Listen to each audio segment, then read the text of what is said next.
नमस्कार, द डिबेटमा स्वागत छ। म वीरेन्द्र जैरो। दर्शकहरू, बाढी, पहिरो, डुबान र कटानका घटनाबाट वर्षेनी देशका विभिन्न भागमा धनजनको ठूलो क्षति भइरहेको छ। यस वर्ष ज्येष्ठ 30 गतेदेखि भदौ 28 गतेसम्मको तथ्याङ्क हेर्ने हो भने बाढी र पहिरोमा परि 310 जनाको मृत्यु भइसकेको छ। 115 जना बेपत्ता भएका छन् भने 160 जना भन्दा बढी व्यक्तिहरू घाइते भएका छन्। बाढी पहिरोले सबैभन्दा बढी मानवीय क्षति सिन्धुपाल्चोकमा भएको छ भने आर्थिक क्षति मोरङमा भएको छ।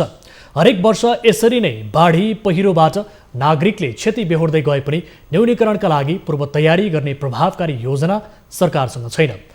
आइतबार फेरि सिन्धुपाल्चोकको 12/7 घुमथाङमा 18 घर भीषण पहिरोले पूर्ण रूपमा ध्वस्त भए। पहिरोमा परि कैयौंको मृत्यु भयो भने अझै कैयौं बेपत्ता छन्। माथिको डाँडो भाँसिएर बस्ती नै छोपेको दृश्यले सिङ्गो गाउँ शोकमा डुबेको छ। यो घटना प्रकृतिको विपदसँग मात्र जोडिएको छैन। त्यहाँका स्थानीयले आफू जोखिममा रहेको भन्दै पटक पटक जनप्रतिनिधिलाई स्थानान्तरणका लागि माग गरेका थिए, तर उनीहरूले त्यही ज्यान गुमाउनु पर्यो। आखिर वर्षेनी बाढी पहिरोबाट किन ठुलो धनजनको क्षति भइरहेको छ? जोखिममा रहेका बस्तीलाई हारगुहार गर्दा पनि किन स्थानान्तरण गर्न सकिँदैन? नागरिकको पीडा रोक्न सरकारले किन तदारुकता देखाउन सकिरहेको छैन? आज हामी यही विषयमा डिबेट गर्दैछौँ। गृह मन्त्रालय अन्तर्गत राष्ट्रिय आपतकालीन कार्य सञ्चालन केन्द्रका प्रमुख मुरारी ओस्ती र विपद विशेषज्ञ डाक्टर मीनबहादुर पौडेल हामीसँग प्रत्यक्ष जोडिनु भएको छ। म यहाँहरू दुवैलाई कार्यक्रममा स्वागत गर्न चाहन्छु। धन्यवाद। नमस्कार। हजुर, अब म डाक्टर पौडेल तपाईँबाट आजको कार्यक्रमलाई अघि बढाउन चाहन्छु। विशेष गरी सिन्धुपाल्चोकको यो दुःखद घटनाबाटै विषयवस्तुमा प्रवेश गरौँ। सिन्धुपाल्चोकमा विगत केही वर्षदेखि पहिरोको पीडा निरन्तर छ, तपाईँ हामी सबैलाई थाहा छ। बस्ती स्थानान्तरणदेखि विशेष गरी रोकथामका लागि पनि विभिन्न किसिमका आवाजहरू उठेका छन्, होइन? तर पनि यसको सुनवाई भएको देखिँदैन। कारण के हुनसक्छ? कारण त त्यही हो, सरकारको ध्यान अन्तै छ। अनि अब यो खास गरेर विपद जोखिम न्यूनीकरणका कामहरू, विपद व्यवस्थापनका कामहरू जहिले पनि छायामा पर्दै आएको छ। विभिन्न ऐन नियमहरू बने पनि पहिले त अब ऐन नियमकै अभाव थियो। अब अहिले ऐन नियम नीतिहरू पनि बनिसकेको र अब राष्ट्रिय विपद जोखिम न्यूनीकरण सम्बन्धी अब प्राधिकरण पनि खडा भइसकेको अवस्थामा पनि विगत वर्षहरूको भन्दा पनि अझ खराब हालत देखियो यो वर्ष बाढी पहिरोको लगायत डुबानको समेत। भनेपछि अब सरकारले यसमा ध्यान नदिएकै भन्ने हिसाबले सोच्नुपर्ने हुन्छ। हजुर, अब जस्तो हजुर अब यो रेस्पोन्स फोकस्ड भयो क्या। जब घटना घट्छ अनि त्यसपछि मात्रै राहत उद्धारमा खटिने, अनि अरू बेला चाहिँ चुप लाएर बस्ने, कुनै पूर्व तयारी अघि सुरुमै पनि तपाईँले भनिहाल्नु भने योजना छैन। सरकारको यो सम्बन्धी योजना छैन र मुख्य कुरो यो विपद व्यवस्थापनको काम चाहिँ सरकारको प्राथमिकतामा अझैसम्म पनि पर्न सकेको छैन। कानुनी हिसाबले हेर्दाखेरि, कानुनी आँखाले हेर्दाखेरि परेको जस्तो देखियो, विभिन्न निकायहरू पनि खडा गरेको देख्दाखेरि। तर अब त्यत्रो प्राधिकरण खडा भएर पनि खोइ के अन्तर आएर के भयो त भन्ने चाहिँ प्रश्न छ। र प्राधिकरण विज्ञप्ति निकालेर बसिरहेको छ। यो विज्ञप्ति निकाल्ने टाइम त होइन, विज्ञप्ति निकाल्नु पर्छ, तर खोइ फिल्डमा खटेको खोइ, प्राधिकरणको ह्यान्ड्सहरू खोइ, उसको चाहिँ फिल्डमा संरचना खोइ, त्यसो भएर कुनै अन्तर मैले देखेको छैन हालसम्म। म मुरारी सर तपाईँतर्फ आउन चाहन्छु। डाक्टर पौडेलले भनेको जस्तै हो, विशेष गरी प्राधिकरणहरू बनेका छन्, तर पनि सरकारको ध्यान यसतर्फ पूर्व तयारीका लागि बस्ती स्थानान्तरणका कुराहरू पनि पटक पटक उठे, त्यसतर्फ पनि तदारुकता देखाइएन, जसको कारणले गर्दाखेरि नागरिक यसरी ठुलो जनधनको क्षति बेहोर्न बाध्य छन्। सही हो सर? डाक्टर साहब पनि पहिला हामीसँग काम गरेर जानुभयो। डाक्टर साहब भने केही कुरा त मिल्छ। सरकारले गरेका कामहरूमा तयारी नभएकै भनेर त कसरी भन्ने, केही कामहरू गरिएका पनि छन्। तर विगतको तुलनामा चाहिँ यस वर्षको मनसुनको ट्रेन्डदेखि लिएर विपदका घटनाहरू घटेका स्थानहरू र यहाँले देख्न सक्नुहुन्छ अत्यन्त ठुलो चाहिँ भल्नरेबल तरिकाले घटेको। र चाहिँ फेरि के चाहिँ छ भनेदेखि जेठदेखि नै अहिले अर्ली मनसुन पनि पर्याप्त भएको र यस वर्ष चाहिँ कतिपय ठाउँमा चाहिँ विगतभन्दा चाहिँ दोब्बरभन्दा पनि बढी मनसुन भएको भनेर चाहिँ मौसम तथा जलवायु विज्ञान विभागले दिएको। अनि हाम्रो भौगोलिक संरचना, हामीले प्रयोग गरेका विकासका संरचनाहरू पनि चाहिँ विपद मैत्री नभएको र त्यस पछाडि पूर्ण रूपमा पूर्व तयारीका कुराहरूमा गर्दाखेरि जस्तो हामीले केन्द्र लेभलबाट गर्नुपर्ने पूर्व तयारीका सवालहरूमा जस्तो मेन सर पहिला पनि हुनुहुन्थ्यो, हामीले विपद सम्बन्धी चाहिँ जुन सिजन आउँछ त्यो सिजन अनुसार मनसुन पूर्व तयारीका कार्ययोजना हामी गर्थ्यौँ। अहिले पनि हामीले त्यसलाई अपडेट गरेका छौँ। त्यसका अतिरिक्त हामीले पहिला चाहिँ धेरै समयसम्म जनप्रतिनिधि नभएको बेला पनि थियो र 74 त अहिले इलेक्सन भएर आइसकेपछि सबै पालिकामा सबै लेभलमा जनप्रतिनिधिहरू पनि हुनुहुन्छ र यो विपदलाई गाइड गर्ने यहाँलाई स्पष्ट ऐन कानुन पर्याप्त छ भन्नुभयो सर। ऐन कानुनको खाँचो होइन र कार्यान्वयन गर्ने निकायहरूमा चाहिँ धेरैको जिम्मेवारी स्पष्ट रूपमा किटान गरिएको छ। गरिएका किटान तदनुरूप कार्य हुन नसकेको कुरो हो र एनडीआरआरएमए चाहिँ जस्ट भर्खरै इस्टाब्लिस भएको नयाँ संस्था हो र उसको आफ्नो चाहिँ के छैन भनेदेखि उसको न फिल्ड अफिस पनि भएन, उसले पनि कोर्डिनेसन गर्ने काम हो। जुन गृह मन्त्रालयको विपद व्यवस्थापन शाखाले पहिला गरिआएको थियो त्यही काम नै उसले त्यसैमा चाहिँ सपोर्ट गर्ने काम हो र अहिले उसमा चाहिँ पूर्ण रूपमा ऊ पनि फुल फेजमा सञ्चालन भइसकेको छैन। केही थोरै कर्मचारी र सिओ साहबको नियुक्तिपछि चाहिँ इस्टाब्लिस भएको छ र मैले बुझेको चाहिँ के हो भनेदेखि हामी कहाँ विपदको भल्नरेबिलिटी विपदको हिसाबले हाम्रो मुलुक त्यसै पनि जोखिमपूर्ण अवस्थामा छ, त्यो कुरा नकार्न सकिँदैन र गत विगतको तुलना भन्दा यस वर्षको चाहिँ 2-3टा कुराहरू चाहिँ अलिकति पृथक छ। एउटा पहाडी भेगमा अत्यन्त हेभी रेनफल, त्यो पनि ठाउँ क्लस्टर वाइज छ, जहीँ चाहिँ सबै ठाउँमा एकै रेन्जमा पनि छैन।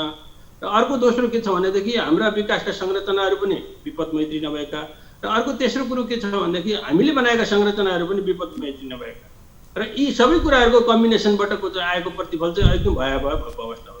मुरारी सर, जस्तो अब ऐन त विशेष गरी ऐन बन्यो तर कार्यान्वयनमा आएन, यसको कार्यान्वयन नभए पछाडिको अर्थ के होला र सँगसँगै अब राष्ट्रिय आपतकालीन कार्य सञ्चालन केन्द्रको तपाईँ प्रमुख पनि हुनुहुन्छ। राष्ट्रिय आपतकालीन कार्य सञ्चालन यो कार्यक्रमले चाहिँ विशेष गरी के कस्तो किसिमको तयारीहरू गरिरहेको छ, यहाँहरूको रणनीति के हो, तपाईँहरूले यो विपदलाई वर्षिनी हुने विपदलाई नियन्त्रण गर्नका लागि आफ्नो तर्फबाट के प्रयास गर्नुभएको छ, यहाँहरूको योजना के हो सर, सुनौ न। राष्ट्रिय आपतकालीन कार्य सञ्चालन केन्द्र चाहिँ गृह मन्त्रालय अन्तर्गत रहेको एउटा चाहिँ इमर्जेन्सी अपरेसन सेन्टर हो। यसले गर्ने काम भनेको मन्त्रालयकै कामसँग कोर्डिनेसन भएर गर्ने हो, यसले पृथक गर्ने होइन।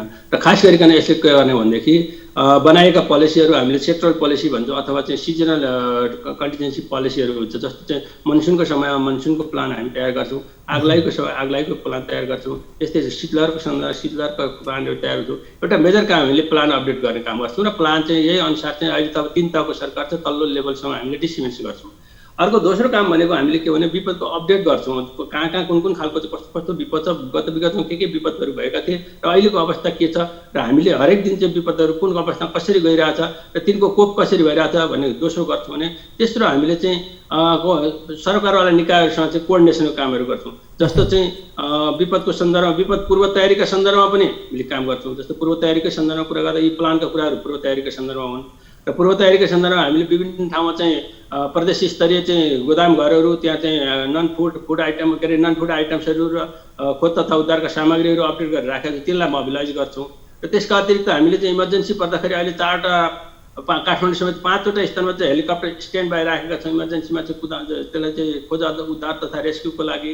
र त्यस्तै तपाईँ हाम्रो चाहिँ के छ भनेदेखि विभिन्न 7वटै प्रदेशमा चाहिँ सशस्त्र प्रहरी बल र नेपाल प्रहरीको संयुक्त चाहिँ दक्ष खोज उद्धारको टोली स्ट्यान्ड बाई छ र हरेक जिल्लामा 50-50 जनाको चाहिँ तपाईँको नेपाली सेना, नेपाल प्रहरी, सशस्त्र प्रहरी बलको चाहिँ क्युआरटी भन्छौँ, क्विक रेस्पोन्स टिम चाहिँ इस्टाब्लिस छ। यिनीहरूको मोबिलाइजेसन र यिनीहरूलाई चाहिँ विपद परेको बेलामा यिनलाई चाहिँ मोबिलाइज गर्ने र समन्वय गर्ने, सहजीकरण गर्ने र चाहिँ विभिन्न एनजिओ, आइएनजिओ र इन्टरनेसनल अर्गनाइजेसन, रेड क्रस लगायत एफएनसिसिआई यिनीहरूसँग चाहिँ हामीले कोर्डिनेसन गरेर चाहिँ काम गर्ने काम चाहिँ राष्ट्रिय आपतकालीन कार्य सञ्चालन केन्द्रको मेजर काम हो। र यसले खास गरिकन देशभरि भएका विपदका घटनाहरूको अध्यावधि गर्ने र ती घटनाहरूमा चाहिँ बनेका प्लानहरूलाई चाहिँ ग्रासरुट लेभलसम्म अथवा स्थानीय तहसम्म पुगाउने र त्यसको चाहिँ कार्यान्वयन गराउनलाई चाहिँ सहजीकरण गर्ने काम यसले गर्छ। हजुर, ठिक छ। अब डाक्टर पौडेल, म तपाईँतर्फ आउँछु। विशेष गरी अहिले मुरारी सरले जति कुराहरू बताउनु भयो यो उहाँले बताएअनुसार संस्थागत रूपमा उहाँले बचाउ मात्रै गर्नुभएको हो कि अथवा सरकारले गर्दा गर्दै पनि यसको प्रयास गर्दा पनि नभएको हो कि अथवा के हो सर यसको कमजोरी? अनि अब उहाँले भनेको कुरामा असहमत त छैन म। उहाँले भनेको अब योजनाहरू बनाएका छन्, ऐन नियम कानुनहरू बनाएका छन् भन्ने कुरो मैले अघि पनि भने, उहाँले पनि भन्नुभयो। तर के भने अब त्यो हामीले बनाएका जुन योजना, रणनीतिहरू, फ्रेमवर्कहरू छन्, गाइडलाइन्सहरू छन्, त्यो अनुसार स्थलगत रूपमा अन द स्पट काम हुन सकेन क्या। स्थानीय सरकार अब कमजोर भएको हो कि स्थानीय सरकारको पनि ध्यान अन्तै गएर हो कि के हो, मैले कुन हिसाबले भनिरहेको छु भने विगत वर्षहरूमा आपद विपदका घटनाहरू, बाढी पहिरो, हुरी बतास, आगलागी, चट्याङ लगायतका घटनाहरू हुँदाखेरि जुन स्थिति हुन्थ्यो, जस्तो अवस्था थियो अहिले पनि त्यस्तै छ। जति पीडितहरूले अब समयमा राहत नपाउने अथवा उनीहरूलाई आवश्यकता अनुसारको नपाउने, यता समयमा नपुग्ने, ती कुराहरू अब मिडिया मार्फत जानकारी भए अनुसार होइन त्यो स्थिति देखेको हुनाले र त्यो गुनासोहरू सुनेको देखिएको हुनाले सशक्त ढङ्गले अझै पनि सरकारले यो क्षेत्रमा काम गर्न नसकेको हो कि भन्ने मलाई लागिरहेको छ। हुन त अब के भनेदेखि अब यो यसको लागि के भने भौगोलिक स्थिति होइन, कमलो भूभाग हाम्रो यो भूभाग नै कमलो छ, एकदमै कमजोर छ होइन। मैले डाक्टर पौडेल यहाँलाई रोकेँ, जस्तो अब नेपाल प्राकृतिक विपत्तिका हिसाबले कस्तो किसिमको जोखिममा पर्ने मुलुक हो र सँगसँगै अहिले सिन्धुपाल्चोकमा जुन किसिमको विपत्ति गयो, पहिरो गयो, भूकम्पले जमिनको संरचना कमजोर बनाएका कारणले पनि सिन्धुपाल्चोक अझ बढी यसको वर्षेनी चपेटामा परिरहेको हो कि पछिल्लो समय भन्ने कुराहरू पनि आइरहेको छ। यो प्राकृतिक दृष्टिले नेपालको संरचना यो कस्तो किसिमको संरचना हो सर? विशेष गरी सिन्धुपाल्चोककै कुरा गरौँ न। होइन, अब नेपाल होल कन्ट्री नै के भने भूकम्पीय दृष्टिकोणले त अब संसारभरि नै 11 नम्बरमा पर्छ होइन। अब काठमाडौँ उपत्यका चाहिँ 1 नम्बरमै पर्छ भूकम्पीय जोखिमको हिसाबले। अब विभिन्न अध्ययनहरूले के देखाएको छ भने बाढी पहिरोको हिसाबले 30औं स्थानमा छ, यो जलवायु परिवर्तनको हिसाबले 4थो स्थानमा छ भन्ने यस्ता कुराहरू त आफ्नो ठाउँमा छँदैछ। अब त्यो हुँदा हुँदै पनि अब फेरि के भनेदेखि हाम्रा विकास निर्माण, अघि मुरारी सरले पनि भन्नुभयो, विकास निर्माणका जुन कामहरू छन् तिनीहरूमा पनि हामीले हुनसक्ने विपदका जोखिमको उसलाई आकलन गर्न नसकेर ध्यान नदिएर पनि विपदहरू निम्तिएका छन्। जस्तै अब अहिले त के भने सांसद विकास कोषको पैसा पनि, विकास बजेटका पैसाहरू पनि सकेसम्म उही सडकहरू बनाउनमै खर्च भएको छन्। विभिन्न गाउँ ठाउँमा अब डोजर आतङ्क भनौँ न एक किसिमले, अनप्लान्ड वेमा बिना इन्जिनियरिङ सडकहरू खनिएका छन्। त्यो पनि कारणहरू छ। अब ढुङ्गा गिटी बालुवाहरू आदि इत्यादिको प्राकृतिक साधन स्रोतको पनि अनावश्यक रूपले होइन दोहन गरिएको छ, कुनै प्लानिङ बेगर यी आदि इत्यादि कारणले पनि दुर्घटनाका घटनाहरू बढिरहेका छन्, जोखिमहरू बढिरहेको छ। भनेदेखि अब हामीले योजनाहरू ऐन कानुनहरू त बनायौँ, तर के भने त्यो कार्यान्वयन गर्ने त्यसको कार्यान्वयन पक्ष फितलो भयो होइन। त्यसको चाहिँ अक्षरशः कार्यान्वयन हुन सकेन र स्ट्रेन्थ भएन। अब यो विपद जोखिम न्यूनीकरण गर्ने कुरालाई अघि नै पनि मैले भनिहालेँ, जति प्राधिकरण खडा त भयो तर के भने ऊ केन्द्रमा छ, एकदम सानो संरचना छ।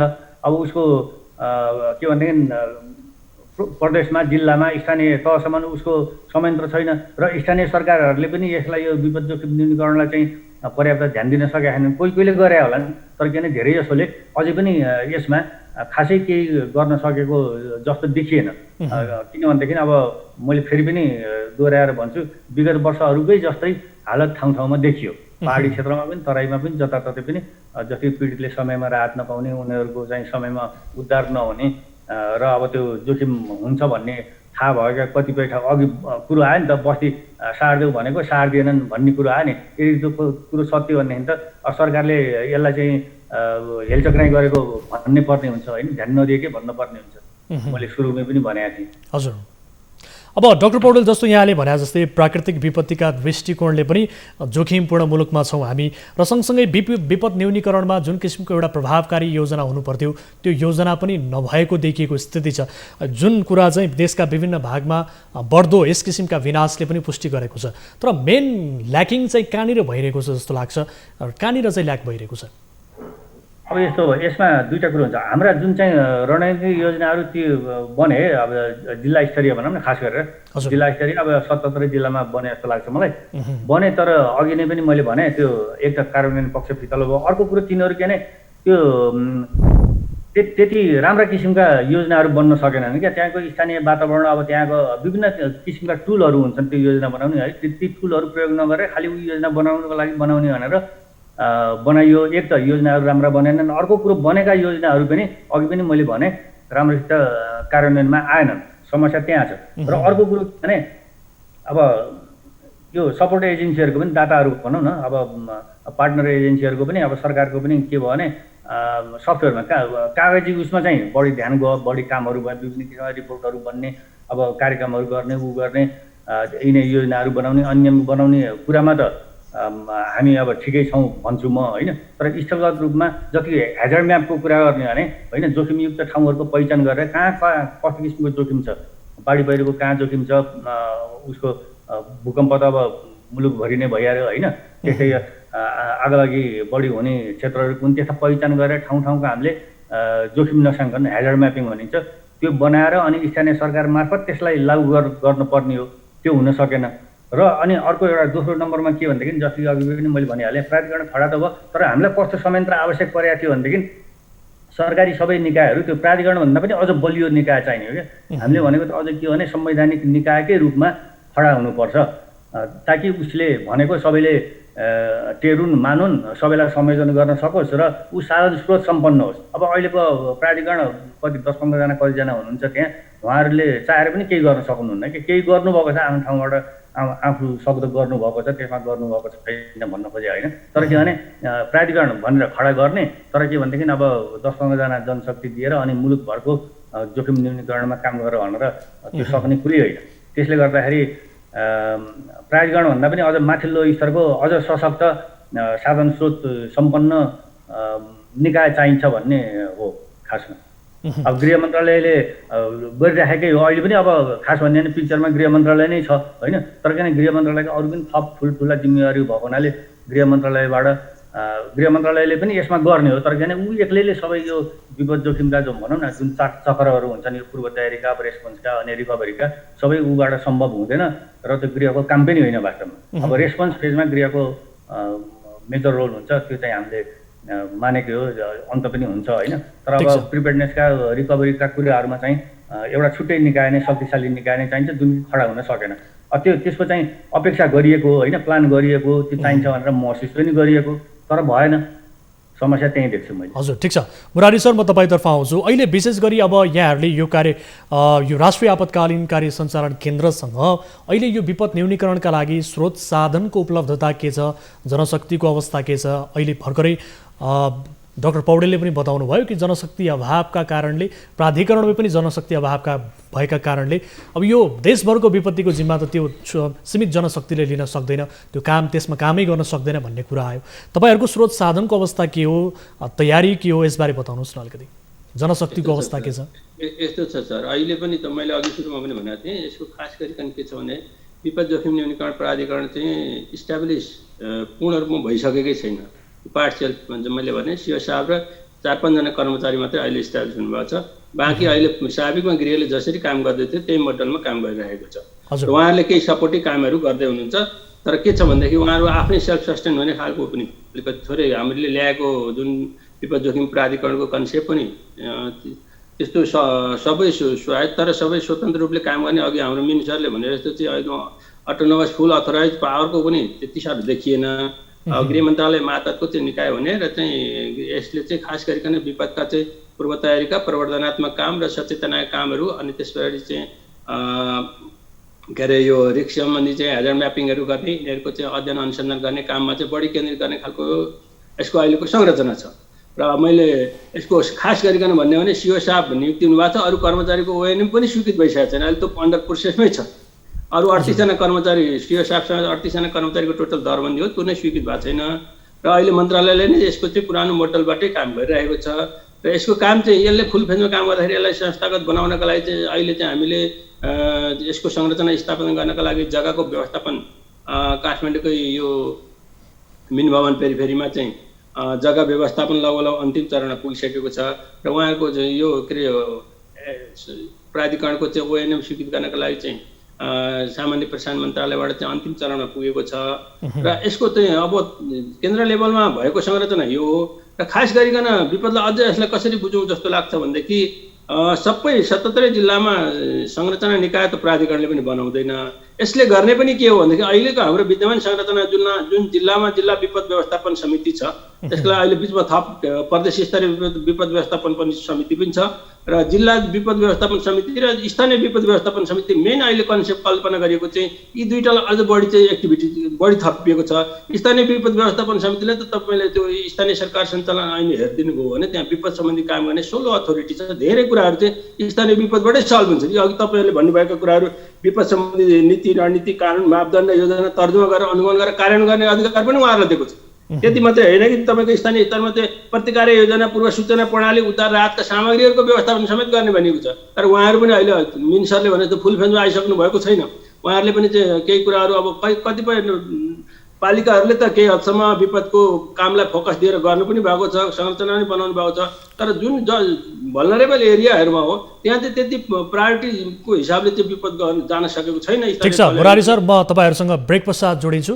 हजुर ठिक छ दर्शकवृन्द, आजको कार्यक्रममा हामी विशेष गरी वर्षेनी नेपालीहरूले भोग्नु परिरहेको बाढी पहिरोको पीडाका सम्बन्धमा केन्द्रित रहेर कुराकानी गर्दैछौँ र यसको नियन्त्रणमा कहाँ चुक्दैछ सरकार, पूर्व तयारी किन गर्न सकिरहेको छैन भन्ने विषयमा पनि केन्द्रित रहेर कुराकानी गर्दैछौँ। र आजको डिबेटमा हामीसँग हुनुहुन्छ गृह मन्त्रालय अन्तर्गत राष्ट्रिय आपतकालीन कार्य सञ्चालन केन्द्रका प्रमुख मुरारी ओस्ती र विपद विशेषज्ञ डाक्टर बिन पौडेल। उहाँहरूसँगको डिबेट जारी रहनेछ केही बेरको ब्रेक पश्चात।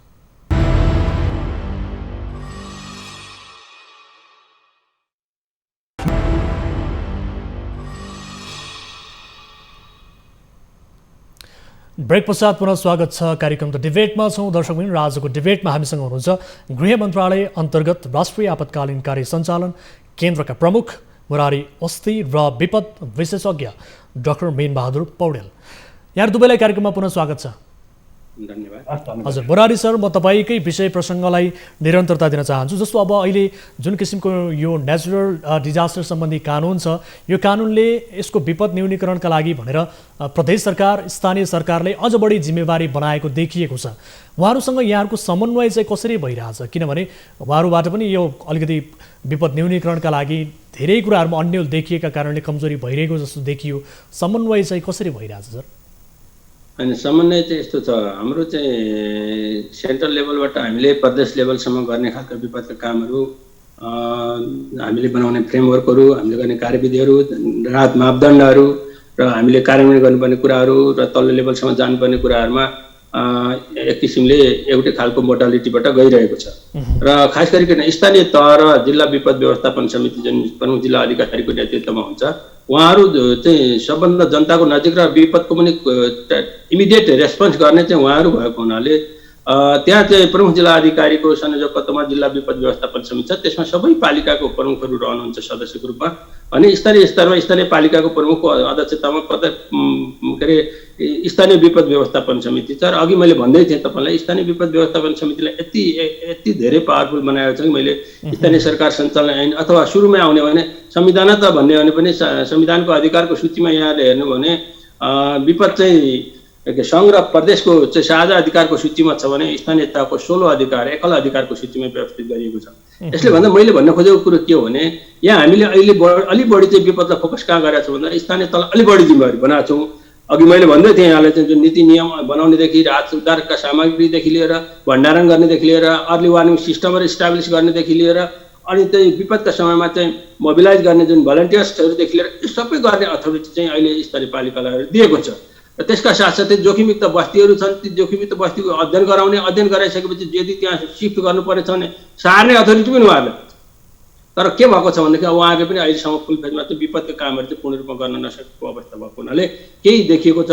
र अहिलेको समयको विपदलाई चाहिँ मैले के भन्छु भनेदेखि पहिलेभन्दा कमजोर भएको भन्न खोजेको चाहिँ होइन, तर पहिलाभन्दा चाहिँ के भन्दाखेरि विपदको रेन्ज चाहिँ घटना मैले भने 10 वर्षमा नपरेको पानीको यसचोटि परेको र अर्ली मनसुन पनि पहिलेदेखि भएको र हामीले बनाएका संरचनाहरू चाहिँ पूर्वाधारहरू पनि चाहिँ बढ्दै गएको र जुन बनाइएका संरचनाहरू त्यसलाई चाहिँ हामीले विपदलाई आकलन नगरिएको यी पाटाहरू पनि सँगसँगै जोडिएर आएर हामीले गर्दै नगरेर बढेको होइन कि गरेकै कुराको अतिरिक्त पनि चाहिँ यो बढ्न गएको जस्तो मलाई लाग्छ। ठिक छ, अब डाक्टर साहब अन्तिममा जस्तो यो बताउनुहोस् कि जस्तो अब अहिले जुन हिसाबले विपदका घटनाहरू बढिरहेका छन् र नयाँ कानुन अनुसार स्थानीय तहलाई अझ बढी जिम्मेवार बनाएको कुराहरू पनि आयो होइन, स्थानीय तहले यसको विपद न्यूनीकरणका लागि आफ्नो प्रायोरिटाइज चाहिँ के कुरालाई गर्नुपर्ने हो र समग्र सरकारले यसको नियन्त्रणका लागि र यो विपदबाट हुने क्षतिको जुन आँकडा छ यो आँकडालाई कम गर्नका लागि न्यूनीकरण गर्नका लागि अब गर्नुपर्ने चाहिँ मेन कुरा चाहिँ के हो सर?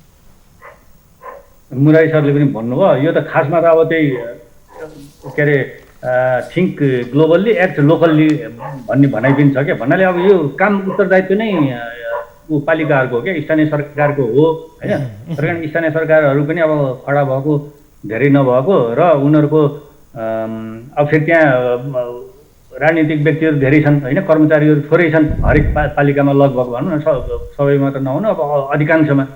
र फेरि अब कर्मचारी पनि कस्ता छन् भने प्रशासनिक भएका अनुभव भएका छन्, त्यहाँ प्राविधिकहरू को कमी छ होइन। जस्तै जियोलोजिस्टहरू चाहियो, इन्जिनियर चाहियो, डक्टर चाहियो, नर्स पनि चाहिन्छ होइन। विपदको बेलामा घाइतेहरूलाई औषधि उपचार गर्न भनेदेखि त्यस किसिमले त्यही कारण चाहिँ स्थानीय सरकारले यो विपद व्यवस्थापनको पुरै चक्र के पूर्व तयारीदेखि लिएर रेस्पोन्सदेखि लिएर रिकभरी सबै स्थानीय सरकारले गर्ने हो। जहाँ जहाँ घटना हुन्छ त्यहाँ एकदमै ठुलो किसिमको घटना भयो भने मात्रै उसले प्रदेशलाई गुहार्ने हो र प्रदेशले पनि सकेन भने बल्ल सङ्घले हेर्ने हो। त्यही कारण चाहिँ यसको चाहिँ थ्योरी प्रिन्सिपल सिद्धान्त चाहिँ त्यो हो। तर किन स्थानीय सरकारमा अब साधन स्रोत पनि कमी होला। साधन स्रोत भन्दा पनि उनीहरूको क्षमतामै कमी छ क्या। अब केन्द्रले सङ्घले दिने अथवा बाहिरबाट दिने भनेको त के भने उनीहरूलाई आइडिया दिने हो, योजना दिने हो, उनीहरूलाई के भने बाटो देखाइदिने बताइदिने मात्र गर्ने चाहिँ उनीहरूले हो होइन। स्थानीय सरकार र उसको संयन्त्रले गर्ने हो। तर त्यो देखिआएन उनीहरूले के भने प्रदेशको र सङ्घको, खास गरेर अझ सङ्घको, त्यसमा पनि गृह मन्त्रालयले पनि देख्छन्, गृह मन्त्रालयले पनि ताक्छन् र जिल्लामा सिडिओलाई देखिरहेका छन्, सिडिओलाई हेर्छन् उनीहरूले। सिडिओहरू नभएको अहिले यति पनि हुन्थेन होला सायद होइन। त्यस कारण चाहिँ अब उनीहरूले नचाहेर त भन्न मिल्दैन। तर के भनेदेखि उनीहरूले यसमा यसलाई प्रायोरिटीमा राखेनन्, प्राथमिकतामा राखेनन् विपद व्यवस्थापनको कामलाई र भएको साधन स्रोतलाई पनि अधिकतम चाहिँ उपयोग अप्टिमम युज चाहिँ गरेनन् जस्तो देखिरहेको छ। किनभने क्षतिमा कमी पनि भएन, घटनामा कमीहरू पनि भएन। मुरारी सरले भनेको थियो यो वर्ष धेरै पानी पर्यो, धेरै त्यस कारण चाहिँ बाढी पहिरोका घटनाहरू धेरै भयो भन्ने कुरो सत्य हुँदै पनि के भनेदेखि ती घटनाहरूलाई पनि कसरी शमन गरिन्छ, तिनीहरूलाई कसरी निराकरण गरिन्छ भन्ने कुरो पनि महत्त्वपूर्ण हुन्छ। तर स्थानीय सरकारहरू त्यति यसमा सिरियस भएको जस्तो पनि देखेन र अघि पछि पनि जस्तो कि विपद जोखिम न्यूनीकरणका कुराहरू लिएर जाँदाखेरि अब सबैलाई दोष दिन खोजेको त होइन।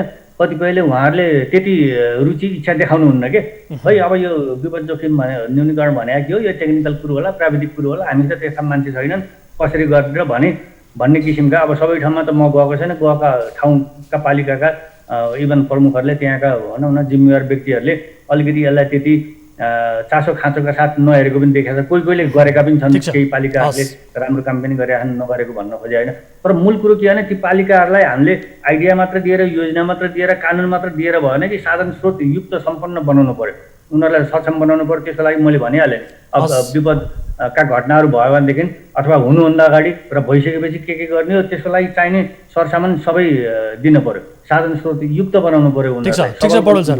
अब म यहाँहरू यो दुवैलाई यो महत्त्वपूर्ण संवाद र समयका लागि धेरै धेरै धन्यवाद दिन चाहन्छु। हजुर धन्यवाद। हाम्रो दर्शकहरू, आजको डिबेटमा हामीसँग हुनुहुन्थ्यो गृह मन्त्रालय अन्तर्गत राष्ट्रिय आपतकालीन कार्य सञ्चालन केन्द्रका प्रमुख मुरारी औस्ती र विपद विशेषज्ञ डाक्टर मेन बहादुर पौडेल। उहाँसँग हामीले वर्षेनी नेपालीले भोगिरहनु परिरहेको पीडा, विपदको पीडा, विशेष गरी पहिरो, बाढी जस्ता पीडाबाट जनधनको क्षति हुने गरेको छ।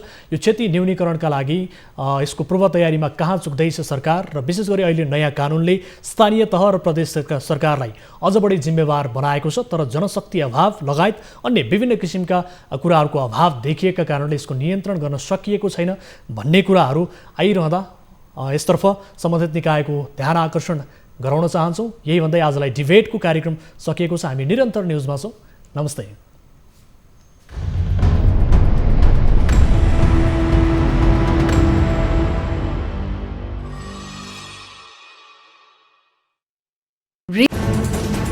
कोरोनाले सृजना गरेको सङ्कटमा पल पलका न्युज अपडेट र हर क्षेत्रको कभरेजका लागि न्युज 24 नेपाल युट्युब च्यानललाई सब्स्क्राइब गर्नुहोला।